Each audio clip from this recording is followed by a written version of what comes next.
ISF যেখানে যেখানে প্রার্থী দেবে সেখানে যদি ভোট কেটে বিজেপি আসে, তৃণমূল যা শাস্তি দেবে তাই মাথা পেতে মেনে নেব।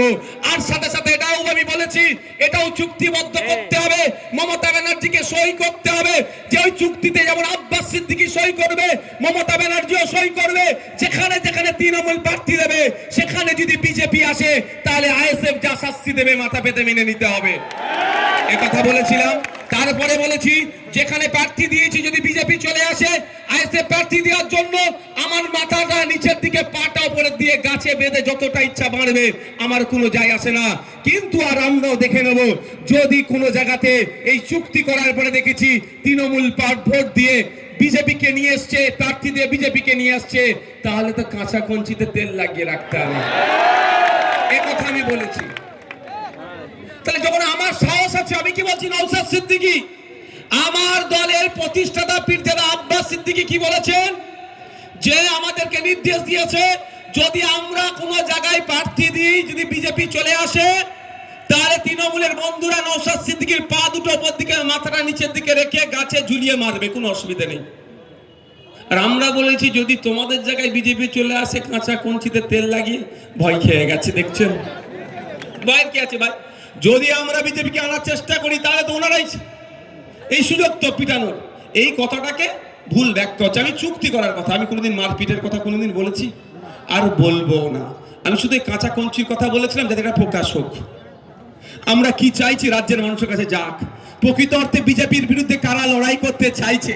এই স্টুডেন্ট ফান্ডের লড়াই কি ন্যাশনাল এডুকেশন পলিসি 2022-2020 নামে শিক্ষিত ছেলেদের, গরিব সমাজের ছেলেমেয়েরা উচ্চ শিক্ষায় শিক্ষিত হওয়ার জায়গা রাখছে না।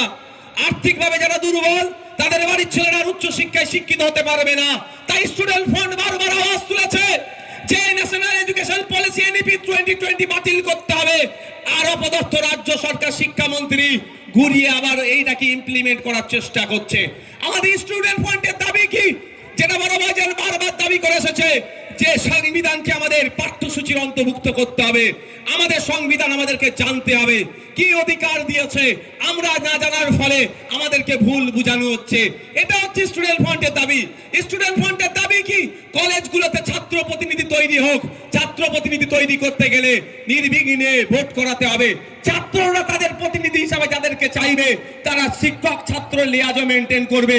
শিক্ষক ছাত্রকে মিলিত করে শিক্ষা প্রতিষ্ঠানের আমূল পরিবর্তন হবে। এই ডিমান্ড তো ছাত্র স্টুডেন্ট ফান্ডের কি দাবি, অন্য কিছু তো দাবি নাই। কিন্তু দুর্ভাগ্য আমাদের, এরা এতটা বড় সাহসী কিন্তু এরা কলেজে ভোট করাতে চাইছে না। এরা নিজেদেরকে বহুত বড় বাহুবলী ভাবে। সামান্য একটা মাদ্রাসার ম্যানেজিং কমিটিতে এরা ভোট করাতে চাইছে না, ভোট চুরি করছে। এরা আবার বড় বড় কথা বলে, অনেক কথা বলে, আমি উত্তর দিই না। কেন জানেন? এই দেখুন আমাদের সামনে তারা দাঁড়িয়ে আছে, এখানে একদম একে উঠে দাঁড়াও তো, এখানকার যারা লোকালে আছে এলাকায় এরা যথেষ্ট আছে, দাঁড়াও না, দেখতে পাচ্ছেন এরাই যথেষ্ট, ওই জন্য আমি সব উত্তর দিই না। অসুবিধা আছে নাকি? নেতা তো এরা আগামী দিনের হয়ে উঠবে, আগামী দিনে তো এরাই তো নাকি, এরা যথেষ্ট, আমি উত্তর দিই না। কিন্তু কিছু কিছু উত্তর দিতে হয়, না দিলে অসুবিধা আছে, আমি একটু দিয়ে দিই। তা আমি আপনাদের বলবো, আপনাদের বিধায়ক স্টুডেন্ট ফান্ডকে সাথে নিয়ে আমরা কি কি করতে চাই একটু জানিয়ে দিতে চাই আপনাদের। স্টুডেন্ট ফান্ডকে সাথে নিয়ে আপনাদের বলে রাখি, আমরা একটা প্রস্তাব বিধানসভার মধ্যে ভাঙড়ের মায়েদের কথা ভেবে, ভাঙড়ের বোনেদের কথা ভেবে, ভাঙড়ের ছাত্রীদের কথা ভেবে 1998 সালে ভাঙড় মহাবিদ্যালয় তৈরি হয়েছে। ভাঙড় 1 নম্বর ব্লকে ভাঙড়ের মেয়েদের কথা ভেবে, ভাঙড়ের মেয়েরা উচ্চশিক্ষায় শিক্ষিত হতে পারে তার জন্য ভাঙড় 2 নম্বর ব্লকে একটা মহিলাদের জন্য গার্লস কলেজ করা দরকার। এই দাবি আমি বিধানসভার মধ্যে তুলেছি। কাজ স্টুডেন্ট ফান্ড এই দাবিটাকে এগিয়ে নিয়ে চলেছে। আমি কি করব? আমার কাজ সমস্যাটা তুলে ধরা। আপনারা শুনলে অবাক হবেন, আপনারা অনেকে জানেন পোলেরহাট 1 নম্বর, পোলেরহাট 2 নম্বর, এই অঞ্চলে দুটো অঞ্চল মিলিয়ে মাত্র একটাই হাই স্কুল। তা আমি বিধানসভার মধ্যে দাঁড়িয়ে আমার ভাঙড় বিধানসভার জন্য, আমাদের এলাকার ছেলে মেয়েদের জন্য শিক্ষা প্রতিষ্ঠান বাড়ানোর দাবি তুলেছি। আমাদের স্টুডেন্ট ফান্ডের সাথে সাথে সাথ মিলিয়ে সুর মিলিয়ে আমরা একটা দাবি তুলে এসেছি বিধানসভার মধ্যে, যে কম্পিউটার এডুকেশন প্রাথমিক স্তর থেকে বাধ্যতামূলক করা দরকার। আপনারা শুনে জানেন অনেকেই যারা আর্থিকভাবে দুর্বল, আপনারা আপনাদের বাচ্চাগুলোকে সরকারি প্রাইমারি স্কুলে দিচ্ছেন, আর যারা আর্থিকভাবে একটু সবল তাদের বাচ্চাগুলোকে তারা বেসরকারি স্কুলে দিচ্ছে। যারা বেসরকারি স্কুলে পড়ছে ক্লাস 1 থেকে কম্পিউটার এডুকেশন পাচ্ছে, আর আপনি আমি সবজি বিক্রি করি, আপনি আমি ভ্যানওয়ালা, কে রিক্সাওয়ালা, ডে লেবার, লেদার কমপ্লেক্সে দিন আনে দিন খায়, যে শ্রমিকের কাজ করে তার ছেলেরা অর্থের অভাবে তাদের ছেলেগুলোকে প্রাইভেট স্কুলে দিতে পারে না, ফলে তার ছেলেরা সরকারি স্কুলে যায়। সরকারি স্কুলে গিয়ে যাচ্ছে, কম্পিউটার এডুকেশন পাচ্ছে না। যার বাবার একটু টাকা আছে সে গিয়ে কম্পিউটার এডুকেশন পাচ্ছে। তাহলে সমস্যাটা কি হচ্ছে?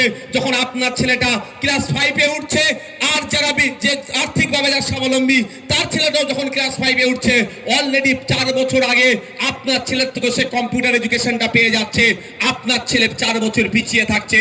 তাই পশ্চিমবাংলার বিধানসভাতে স্টুডেন্ট ফান্ডের সুর মিলিয়ে আমি আপনাদের বিধায়ক হিসাবে শুধু ভাঙড়ের মানুষের জন্য নয়, রাজ্যের মানুষের শিক্ষার আমূল পরিবর্তনের জন্য, বিশেষ করে প্রান্তিক সমাজের ছেলে মেয়েদের ভবিষ্যৎকে সিকিউর করার জন্য, যেখান থেকে বুনিয়াদী শিক্ষা অর্জন